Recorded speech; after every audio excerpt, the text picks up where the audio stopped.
નમસ્કાર દર્શક મિત્રો, આપ જોઈ રહ્યા છો છોટાઉદેપુર ટાઈમ્સ। છોટાઉદેપુર ખાતે પોલીસ આધુનિકીકરણ યોજના હેઠળ હવે ડ્રોનથી થશે નાઇટ પેટ્રોલિંગ। સંખેડામાં એલસીબી દ્વારા ડ્રોન ટેકનોલોજીથી એરિયલ સર્વેલન્સ હાથ ધરાયું છે। મિલકત સંબંધી ગુનાઓ ડામવા પોલીસ એક્શન મોડમાં આવી છે। ગુજરાત સરકારની પોલીસ આધુનિકીકરણ યોજના 2025-26 અંતર્ગત છોટાઉદેપુર જિલ્લા પોલીસ હવે વધુ હાઈટેક બની છે। જિલ્લાને ફાળવવામાં આવેલી આધુનિક ડ્રોન ટેકનોલોજીનો ઉપયોગ કરી ગુનાખોરી પર લગામ કસવા માટે પોલીસ તંત્ર સજ્જ થયું છે।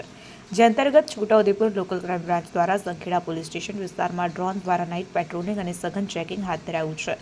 વડોદરા વિભાગના પોલીસ મહાનિરીક્ષક સંદીપસિંહ તથા છોટાઉદેપુર પોલીસ અધિક્ષક ઇમ્તિયાઝ શેખ દ્વારા જિલ્લામાં મિલકત સંબંધી ગુનાઓને રોકવા અને ટેકનોલોજીનો મહત્તમ ઉપયોગ કરવા સૂચના આપવામાં આવી હતી। આ માર્ગદર્શન હેઠળ LCB police inspector MF Damor અને તેમની ટીમ તેમજ સંખેડા પોલીસ સ્ટેશનના અધિકારીઓ દ્વારા સંયુક્ત કામગીરી કરવામાં આવી હતી। રહેણાંક અને ગીચ વિસ્તારોમાં બાજ નજર રાખવામાં આવી રહી છે। પોલીસ ટીમ દ્વારા સંખેડા વિસ્તારમાં આવેલા મુખ્ય બસ સ્ટેશન, રહેણાંક સોસાયટીઓ અને ગીચ વસ્તી ધરાવતા વિસ્તારોમાં ડ્રોન દ્વારા એરિયલ સર્વેલન્સ કરવામાં આવ્યું હતું। ડ્રોનની મદદથી રાત્રિના સમયે અંધારામાં પણ શંકાસ્પદ હિલચાલ પર નજર રાખી શકાય છે, જેનાથી ચોરી અને લૂંટ જેવા ગુનાઓને અટકાવવામાં મોટી સફળતા મળી શકે છે।